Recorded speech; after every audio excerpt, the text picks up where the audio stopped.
ഇപ്പൊ ബാപ്പുസ്താദ് ബോധമില്ലാതെ കിടക്കായിരുന്നു. പക്ഷേ ബോധമില്ലാതെ ഡോക്ടർമാരുടെ ഭാഷയിൽ കേവലമായ മെഷീനുകളുടെ സഹായത്താൽ ഹാർട്ട് മിടിച്ചുകൊണ്ട് കിടക്കുന്ന ബാപ്പുസ്താദിന്റെ ആ സമയത്തുള്ള രോഗം മൂർച്ഛിച്ചുകൊണ്ട് നിയന്ത്രണം വിട്ടുകൊണ്ട് ഇനി എന്തും എപ്പോഴും ഇപ്പോൾ ആവാമെന്ന് ഡോക്ടർമാർ ഉറപ്പിച്ച് പറഞ്ഞ സന്ദർഭത്തിൽ ബാപ്പുസ്താദിന്റെ കുടുംബക്കാർ മഹാനായ ജമലി തങ്ങൾ പാപ്പാക്ക് ഫോൺ ചെയ്യുകയാണ്. വലിയ ആലിമാണ്, സയ്യിദാണ്, സൂഫിയാണ്. അവരുടെ വല്യപ്പയാണെങ്കിലോ അതാ കേരളത്തിലേക്ക് ഇന്ത്യാനേഷ്യയിൽ നിന്ന് കടലിന്റെ മുകളിൽ ഒരു പലക ഇട്ടുകൊണ്ട് ആ പലകയിൽ കയറിയിട്ട് മുസല്ല ഇട്ടുകൊണ്ട് അതിന്റെ മേലെ കയറിയിട്ട് ഇന്ത്യാനേഷ്യയിൽ നിന്ന് കേരളത്തിലെത്തിയവരാണ്. കടലിൽ വെച്ചുകൊണ്ട് മുസല്ല വിരിച്ച് നിസ്കരിച്ച മഹാനായ വല്യപ്പാന്റെ പേരക്കുട്ടിയായ മുദരിസായ സമസ്തയുടെ നേതാവായ സൂഫിയായ ആബിദായ സയ്യിദായ റഈസായ ബഹുമാനപ്പെട്ട ജമലി തങ്ങൾ പാപ്പാക്ക് കുടുംബക്കാരെ വിളിക്കുകയാണ്. തങ്ങൾ പെട്ടെന്ന് ഓടിപ്പോവുകയാണ്. ആസ്പത്രിയിലെത്തി മഹാനായ തങ്ങൾ ഇങ്ങനെ നോക്കുമ്പോ ഇനി ഒരിക്കലും ജീവിതത്തിലേക്ക് തിരിച്ചു വരില്ല എന്ന് കൃത്യമായി തങ്ങൾക്ക് അല്ലാഹു നൽകിയ അറിവെച്ചുകൊണ്ട് മനസ്സിലായപ്പോ തങ്ങൾ അവിടെ വെച്ചുകൊണ്ട് യാസീന് പാരായണം ചെയ്യുകയാ. തങ്ങൾ നേരെ എന്നോട് പറഞ്ഞ റിപ്പോർട്ടാ ഞാൻ പറയുന്നത്. 5 തവണ യാസീൻ മടക്കി മടക്കി ഓതുകയാ. ഇഖ്റഉ അലാ മൗതാകും സൂറത്ത് യാസീൻ. ആരെ എതിർത്തിട്ട് കാര്യമില്ല, അല്ലാഹുവിന്റെ റസൂല് പറഞ്ഞതാണ്. നിങ്ങൾ മരണമാസന്നമായവരുടെ അരികിൽ വെച്ചുകൊണ്ട് യാസീൻ ഓദിക്കോ. മരിച്ചുപോയ ആളുകളുടെ സവാബിന് വേണ്ടിയും യാസീൻ ഓദിക്കോ. 2 അർത്ഥവും ഈ ഹദീസിനുണ്ട് എന്ന് ഇമാമിങ്ങൾ രേഖപ്പെടുത്തുകയാ. ഹദീസിന് അർത്ഥം വെക്കേണ്ടത് ഭാഷ അറിയാത്ത നമ്മളല്ല, ദീന് പഠിക്കാത്ത നമ്മൾ ഡിക്ഷണറി വെച്ചുകൊണ്ട് അർത്ഥം വെച്ചാൽ മനസ്സിലാകുന്നതല്ല ഹദീസ്. ഹദീസിന് അർത്ഥം പറയേണ്ടത് ഇമാമിങ്ങളാണ്. എന്റെ ചെറുപ്പക്കാരെ, ഇന്ത്യൻ ഭരണഘടന കയ്യിലെടുത്തുകൊണ്ട് നിയമങ്ങൾ വായിച്ചുകൊണ്ട് അർത്ഥം വെക്കേണ്ടത് നമ്മളല്ല. അതിന് ഉത്തരവാദിത്തപ്പെട്ട വിദ്യാസമ്പന്നരും ഉദ്യോഗസ്ഥന്മാരുമുണ്ട്.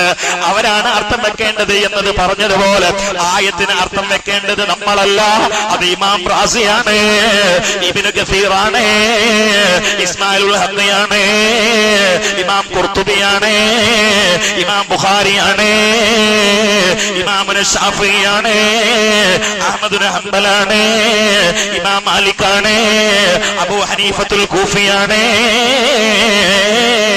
അവരിൽ നിന്നാണ് ദീന് പഠിക്കേണ്ടത്, അല്ലാതെ ജാഹിലീങ്ങളിൽ നിന്നല്ല. ഒരു കാര്യം ഞാൻ ചോദിക്കട്ടെ, നമുക്കിവിടെ ഖുർആനും സുന്നത്തും ഉണ്ടല്ലോ, പിന്നെന്തിനാണ് ആ പണ്ഡിതൻ പറയുന്നത് കേൾക്കുന്നത്, ഈ പണ്ഡിതൻ രേഖപ്പെടുത്തിയത് കേൾക്കുന്നത്, ആ മദ്ഹബ് സ്വീകരിക്കുന്നത് കേൾക്കുന്നത് എന്നൊക്കെ പറഞ്ഞിട്ട് അങ്ങാടി പ്രസംഗത്തിലൂടെ അറിവില്ലാത്തവരെ ലലാലത്തിലേക്ക് വലിച്ചു കൊണ്ടുപോകുന്ന, കാളമൂത്ര പ്രഭാഷണം നടത്തുന്ന, ഗീർവാണ പ്രഭാഷണം നടത്തുന്ന സകല വായാടികളോടും ഞാൻ ചോദിക്കട്ടെ, ഈ മനുഷ്യന്മാർ അവലംബിക്കുന്നത് ഖുർആനിനെ അല്ല, നിങ്ങൾ ഖുർആനിനെ പറഞ്ഞു കൊടുത്ത ആയത്തിന്റെ അർത്ഥത്തിനെയാണ്. ഹദീസാണെന്ന് പറഞ്ഞ് നിങ്ങൾ പരിചയപ്പെടുത്തി നിങ്ങൾ അർത്ഥം വെച്ച ആ മാനയാണ് അവർ അനുകരിക്കുന്നത്. അപ്പോൾ എന്റെ ചോദ്യം, ഇപ്പോഴും ഇവരെ ഖുർആനും ഹദീസും അനുസരിച്ചുകൊണ്ട് ജീവിക്കുന്നില്ല, മറിച്ച് വിവരമില്ലാത്ത ആ സമൂഹം ചെയ്യുന്നത് ഖുർആനും ഹദീസും ഇന്നതാണെന്ന് പറയുന്ന വിവരമില്ലാത്ത ജാഹിലായ നീ പറയുന്നത് കേട്ടനുസരിക്കുന്നവരാ. അത് തന്നെയാണ് ഞങ്ങളും പറയുന്നത്. നീ കേട്ട് മനസ്സ് പഠിച്ചത് പഠിപ്പിക്കുന്നത് അനുസരിക്കുന്നതിനേക്കാൾ നീ വായിച്ച് മനസ്സിലാക്കിയത് ഛർദിച്ച് ഉൾക്കൊണ്ട് ജീവിക്കുന്നതിനേക്കാൾ ഏറ്റവും നല്ലത് ഹദീസിന്റെ ലക്ഷപ്രഭുക്കളായ ഖുർആനിന്റെ ഉള്ളും പുറവും കൃത്യമായി മനസ്സിലാക്കിയ ഇമാമിങ്ങളുടെ മദ്ഹബ് സ്വീകരിക്കലാണ്. അതാണ് വിശുദ്ധമായ ഖുർആൻ പറഞ്ഞത്, വസ്അലൂ അഹ്ല ദിക്രി ഇൻ കുൻതും ലാ തഅലമൂൻ. നിങ്ങൾ വിവരമില്ലെങ്കിൽ വിവരമുള്ളവരെ സ്വീകരിച്ചോ. നമുക്ക് വിവരമില്ല, വിവരമുള്ള ഇമാമിങ്ങളെ സ്വീകരിക്കുകയാ, വിവരമുള്ള ആരിഫീങ്ങളെ സ്വീകരിക്കുകയാണ്. ആ വിവരമുള്ളവരൊക്കെ ലോകത്തിൽ നിന്ന് പിരിയുകയാ. പടച്ചവനെ, അങ്ങനെ ബോധമില്ലാതെ കിടക്കുന്ന ബഹുമാനപ്പെട്ട ബാപ്പുസ്താദിന്റെ അരികിലേക്ക് സയ്യിദ് ജമലി തങ്ങൾ പാപ്പ കയറി വന്നിട്ട് 5 പ്രാവശ്യം സൂറത്ത് യാസീൻ പാരായണം ചെയ്തു. ബഹുമാനപ്പെട്ടവര് ബാപ്പുസ്താദിന്റെ മുമ്പിൽ വെച്ചുകൊണ്ട് അത്യുച്ചത്തിൽ അങ്ങ് ചൊല്ലുകയാണ്, വളരെ ശബ്ദത്തിൽ അങ്ങ് ചൊല്ലുകയാ. അത്യുച്ചത്തിൽ ചൊല്ലിക്കൊടുത്തു, ലാ ഇലാഹ ഇല്ലല്ലാഹ്. ബോധമില്ലാതെ കിടക്കുന്നവരെന്ന് പറയപ്പെടുന്ന ഡോക്ടർമാര് വിശേഷിപ്പിച്ച പ്രത്യക്ഷത്തിൽ ബോധമുണ്ട് എന്ന് നമുക്ക് തോന്നാത്ത വിധം സംസാരിക്കാതെ കണ്ടു തുറക്കാതെ കിടക്കുന്ന ബാപ്പുസ്താദ് ജമലുള്ളി തങ്ങൾ പാപ്പ ലാ ഇലാഹ ഇല്ലല്ലാഹ് എന്നങ്ങ് ചൊല്ലിക്കൊടുത്തപ്പോ അടിയിലെ ചുണ്ടങ്ങ് ചലിപ്പിക്കുകയാ. മക്കാന ആഖിറു കലാമിഹി ലാ ഇലാഹ ഇല്ലല്ലാഹ് ദഖലൽ ജന്ന. ഒരാളുടെ അവസാനത്തെ വാക്ക് ലാ ഇലാഹ ഇല്ലല്ലാഹ് അവൻ സ്വർഗത്തിലാണ്.